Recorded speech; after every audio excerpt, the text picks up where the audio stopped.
আমি মধ্যবিত্ত শ্ৰেণীৰ মানুহে আসলতে প্ৰত্যেকটো অনুষ্ঠানে উপভোগ কৰিব বিচাৰো আৰু আমি যি পাৰো 2-4 জন গোট খাই আমি সকলো অনুষ্ঠান সকলো উৎসৱ খুব সুন্দৰকৈ মানে উপভোগ কৰিব বিচাৰো গতিকে এয়া আমাৰ নখোৱাৰ প্ৰস্তুতি চলিছে আমি সৰুকৈ নটো খাম বাৰু তথাপিতো খেতি বাতিত যি সকলে সহায় কৰে তেওঁলোকক মাতিয়ে আমি নটো খাবলৈ চেষ্টা কৰো আৰু গোটেইখিনিয়ে তেনেকৈ একগোট হৈছো আৰু এয়া ন খাবৰ বাবে আমাৰ পুখুৰী নাই বাৰু বেলেগৰ পুখুৰীৰ পৰা মাছ আনিছে তিনিজনী মাছত প্ৰায় 12 কেজি মান ওজনৰ মাছ লৈ আহিছে আৰু মুলা লাই এইবিলাক কমন আৰু আঘোনতে যেহেতু আমাৰ নটো খাবই লাগে মাঘ আৰু পুহত আমাৰ ন নাখায় নহলে একেবাৰে ফাগুনত খাব লাগিব গতিকে নিয়মটো আমি মাত্ৰ কৰি শেষ কৰিবলৈ বিচাৰিছো ইফালে ধানদাই শেষে হোৱা নাই গতিকে অলপ খৰখেদাও হৈছে কিন্তু খেতি কৰোতে যি সকলে আমাক সহায় কৰিছিল তেওঁলোকক নিমন্ত্ৰণ কৰিছো আৰু ওচৰ সুপুৰিয়াৰ লগতে 2-4 জন আলহী অতিথিও নিমন্ত্ৰণ কৰি আমি ন খাবলৈ আয়োজন কৰিছো এয়া একেবাৰে সকলোৱে হততে পোৱা শাক পাচলিবিলাক আনি লৈছো আৰু এয়া আমাৰ ছোৱালীয়ে ভতিজাকক উমলাই আছে এয়া হল মোৰ ছোৱালী শুভাঞ্জলি তাই জোৰহাটত থাকে জোৰহাটৰ পৰা মাত্ৰ এই ন খোৱাটোৰ কাৰণে তাই মিছ নকৰো বুলি ভাবি জোৰহাটৰ পৰা আহিল আৰু এয়া হৈছে মোৰ ডিব্ৰুগড়ত চাকৰি সূত্ৰে থকা আমাৰ ডাঙৰ পৰিয়ালৰ জাগৰাকী আৰু এখেতে ডিব্ৰুগড়ৰ পৰা আহোতে যেতিয়া হলেও কিবা নহয় কিবা এটা লৈ আহে আৰু তেওঁলোকে কোৱাৰ্টাৰত থাকে যদিও ধুনিয়াকৈ ঘৰৰে শাক পাচলি সকলো কৰি খায় তেওঁৰ বৰ চখ এইবিলাক কৰি ভাল পায় তেখেতে আৰু সেইবাবে এতিয়া ইয়া আমাৰ ঘৰতো লৈ আহিছে কেটামান জলকীয়া পুলি পচাই মেলি লৈ আহিছে আৰু আনি ধুনিয়াকৈ পিৰালিতে এনেকৈ ৰুই দিছে এই কামখিনি তেখেতে বৰ ধুনিয়াকৈ কৰে আৰু এনেকৈ কোনে কোনে কৰে বাৰু এয়া তেখেতে দিয়া বুদ্ধিটো আজি শিকিলো বাৰু পানৰ গুৰিত বৰ বেছি দিন পানী নিদিয়াকৈ থাকিলে বেয়া হৈ যায় গতিকে হঘনাই পানী নিদিলেও হোৱাকৈ পছলা কাটি তেওঁ ধুনিয়াকৈ পানৰ লতাটোৰ গুৰিত দি দিছে এটো বৰ সুন্দৰ পদ্ধতি নহয়নে বাৰু মই ইয়াৰ আগতে কিন্তু এনেকৈ যে দিয়ে নাজানিছিলো বাইদেৱে ধুনিয়াকৈ শিকাই থৈ গৈছে এবাৰ পছলাটো পছাৰ পিছত বুলে হেখিনি আকৌ খাৰু হ'ব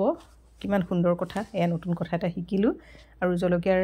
পুলিবিলাকটো ধুনিয়াকৈ তেওঁ মাটি চপাই দিছে আৰু নিজে নতুনকৈ দুটামান ৰুইও থৈ গৈছে আসলতে এয়া হৈছে তেওঁলোকৰ কৰ্ম সংস্কৃতি তেওঁলোকৰ পৰা শিকিব লগা বহুতেই থাকে আমি বহু দিনৰ মূৰত 2-3 দিনৰ বাবে লগ পাওঁ আৰু এনেকৈ লগ পালে আমি বহুত কথাই এই জাগৰাকীৰ পৰা বা বাইদেউ গৰাকীৰ পৰা শিকো দেই সেই কাৰণে ভালো লাগে সদায় নতুন নতুন কথা শিকিবলৈ পাওঁ এই বাইদেউ গৰাকী তাতে হুতে মেচিনত কাপোৰ চিলোৱাৰ পৰা আদি কৰি একো কাম নজনা নাই তেখেতে সকলোখিনি কামেই কৰিব জানে আৰু এয়া ধুনিয়াকৈ মোৰ সবজি বাৰীখন ধুনিয়া কৰি থৈ যাব বুলি ভাবিছো আৰু এবাৰ আৰু চেষ্টা কৰিয়ে আছে বাইদেৱে এয়া আপোনালোকৰ ঘৰতো চাগে এনেকৈ পান যদি ৰুইছে এনেকৈ নিশ্চয় দিব পাৰিব আপোনালোকে চাওকচোন আৰু এফালে দেখিছেনে ন খাবৰ বাবে এয়া মাছ ভাজি আছে মাছ মাংস আদি কৰি যিখিনি আজি যোগাৰ কৰিছো সেইখিনি আৰু খাদ্য সম্ভাৰখিনি এয়া বুৱাৰীজনীয়ে যোগাৰ কৰি আছে এফালে শাক পাচলি কাটি থকা হৈছে আৰু আমাৰ ওচৰৰ বুৱাৰীবোৰো লাহেকৈ আহিছে আৰু গোট খাইছে আৰু যিসকলক আসলতে আমি নিমন্ত্ৰণ কৰিছিলো সকলোৰে মানে আঘোণ মাহৰ ধান দুৱা ভৰপক দিন নখোৱাৰো ভৰপক হৈছে গতিকে যিসকলক মাতিছিলো তাৰে বহুত আহিবই নোৱাৰিলে বাৰু তেনেকে নিমন্ত্ৰণ কৰাৰ পাছত নাহিলেও আকৌ আয়োজনখিনি শেষ বেয়া লাগে আয়োজনখিনি যদি নষ্ট হয় এয়া ধুনিয়াকৈ আমি তথাপিতো কৰিবলৈ লৈছো আৰু যিখিনি পাৰো আমাৰ কুকি দেখিছেনে বাৰু মোবাইল চোৱাত একেবাৰে ব্যস্ত ঘৰত কিবা এটা অনুষ্ঠানৰ আয়োজন কৰা হৈছে আৰু সংগীতৰ ব্যৱস্থা যদি নহয় বৰ বেয়া লাগে সেই কাৰণে আৰু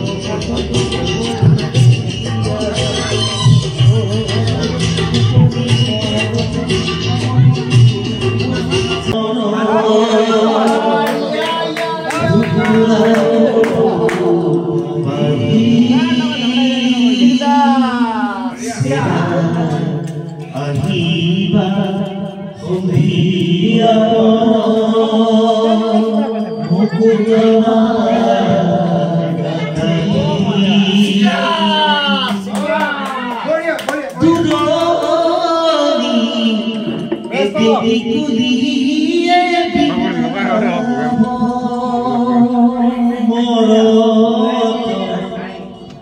পূৰ্বে সমানামে দাইতে দুটি